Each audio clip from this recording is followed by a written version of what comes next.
Wayne Gretzky's bench press was 140 pounds, the worst on his own team. His arms were described as toothpicks. Someone once said he could fit inside a McDonald's straw. He was 5'11", 170 pounds, in a league where defensemen outweighed him by 50. He couldn't skate at the speed of Paul Coffey. He didn't have the slap shot of Bobby Hull. His face was narrow enough to make his helmet look 2 sizes too big. He looked, by his own admission, like the guy who bags your groceries at the supermarket. And yet, over 20 professional seasons, he scored more goals and recorded more assists than any human being who has ever played the game. Not close, not contested, not even in the same conversation.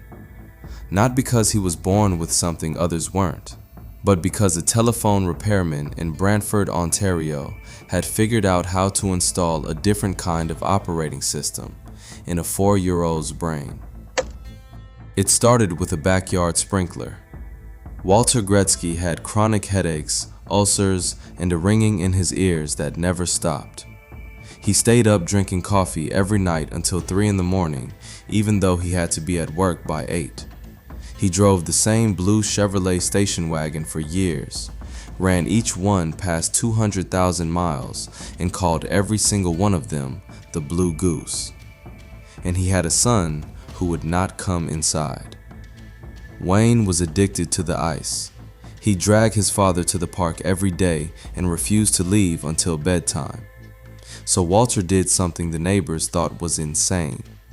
He cut the backyard grass short in the fall, waited until the ground froze, set a sprinkler in the center, and left it running all night. The Wally Coliseum, their backyard, every winter. From the time Wayne was 4 years old. The boy would skate from 7 in the morning until school, come home at 3:30, stay on the ice until his mother forced him inside for dinner, eat in his skates, then go back out until 9. On nights when no other kids came, Walter set up empty detergent bottles as pylons, and Wayne would handle pucks through them alone, under floodlights, while his father watched through the kitchen window. When the ice melted, the training didn't stop. Walter had Wayne stick-handled tennis balls on the street, because if a kid could control a bouncing tennis ball with a stick, a puck on smooth ice would feel like a gift. Nobody told him to practice 3 hours a day. He practiced all day, because it was the only thing in the world that made sense to him. But Walter wasn't just watching from that window. He was programming. On the drive to every game in the Blue Goose, he would quiz his son. Where's the last place a guy looks before he passes? The guy he's passing to. Which means, get over there and intercept it. Where do you skate? To where the puck is going, not where it's been. If you get cut off, what do? Peel. Which way? Away from the guy, not towards him. Miles and miles of this, every road trip, every season. Wayne had the answers memorized before he could reach the dashboard. Then came the demonstrations. Walter would stand at the blue line and shoot a puck into the corner, then chase it down. That's how everybody does it. Then he'd shoot another puck into the same corner, but this time cut across to the far side and pick it up there. That's how the smart player does it. And one more lesson, the one Walter repeated like a prayer. There's always someone better out there. Not to crush his confidence, to keep it honest, to teach the boy that the system never finishes running. You never stop improving. Years later, scientists theorized that Gretzky's motor neurons fired faster than normal, that he processed the ice a fraction of a second ahead of everyone else. Gretzky dismissed it. It's not God-given, he said. It's Wally-given. The system produced something nobody had seen before, and the tools were invisible. Gretzky could count down the final 30 seconds of a period without ever glancing at the clock, and land within a second almost every time.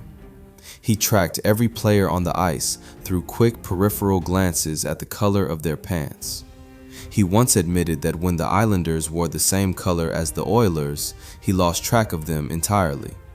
His physical weakness became its own weapon. He never went into the corners. He avoided contact the way a chess player avoids trading queens for no reason. While the big men crashed into each other along the boards, Gretzky drifted to the open ice, the space that would exist 2 seconds from now, and waited there for the puck to arrive. He played behind the net when no one else would, and turned it into his office. If a defender chased him, he slipped out the other side. If two flanked him, he flipped it to the man cutting to the crease. If nobody came at all, he tucked it in himself and went to the bench. He bounced passes off the sideboards so precisely that he considered the boards a seventh skater. The net itself was the eighth. From the opening face-off, he said, "I always figure we have them, 8 on 6. He weighted goaltenders to death, held the puck one beat past the moment any other player would have panicked, let them guess, let them lean, then went the other way. And his obsession extended to his equipment. Gretzky could pick up a hockey stick and tell within a quarter of an ounce whether it was the right weight. He powdered his stick blade with baby powder before every game, the same routine every time, because the program Walter built didn't tolerate randomness. If you ask a 50-goal scorer what the goalie looks like, he'll say a blur, Gretzky once explained. Ask a 5-goal scorer, and he'll describe the brand name on every pad in the league. That quiz in the Blue Goose, "Where do you skate?" wasn't just strategy. It was a phrase Walter repeated until the voice became Wayne's own, a kind of internal programming that ran on autopilot under pressure. That same kind of deliberate daily repetition exists in smaller form today. If you want a structured way to practice it, there's an app called affirmations.app, link in the description. Now, watch what happened when the system worked at scale. At 10 years old, Wayne Gretzky scored 378 goals in 69 games. He won the scoring title by 238 goals. And that is when his childhood ended. Parents brought stopwatches to his games and timed how long he held the puck. Grown adults booed a 10-year-old in his own arena. An opposing baseball coach once walked up to him before a game and said, "You won't live to see Christmas, Gretzky." After one game where he scored 9 goals and 2 assists in an 11-2 win, a teammate's mother approached him and said, "Wayne, you should have gone to the baseball game today." He went home, locked his door, and cried all night. His mother stopped sitting with his father at games. The screaming from other parents was too much. She started finding seats where nobody knew who she was, and she never came back. Wayne grew up fast. By 13, he had an agent. He'd played in front of 15,000 people. He had learned what he later called the worst disease in life, jealousy. "What I was finding out," he said, "is that excellence has its price." And he made a decision. He was getting out of that town. At 14, he left Brantford, not to play better hockey, because the people drove him out. In Toronto, no one knew who he was. His one school friend happened to show up at a hockey game one night and spotted him on the ice. The next morning, Wayne begged him never to tell anyone. Being unknown, he said, was too nice to mess up. He was 15, living in someone else's house, calling home from a payphone, watching his little brother grow up from a distance.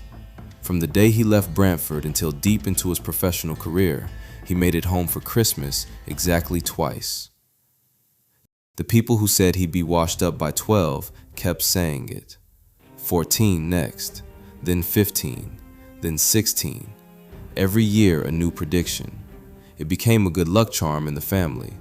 As long as people were saying Wayne Gretzky was finished, the Gretzkys knew they were in good shape. 894 goals, 1,963 assists, 4 Stanley Cups, 61 NHL records. If you took away every single goal Gretzky ever scored, all 894, he would still be the all-time points leader on assists alone. The numbers don't even belong in the same sentence as the runner-up. Where do you skate? To where the puck is going, not where it's been.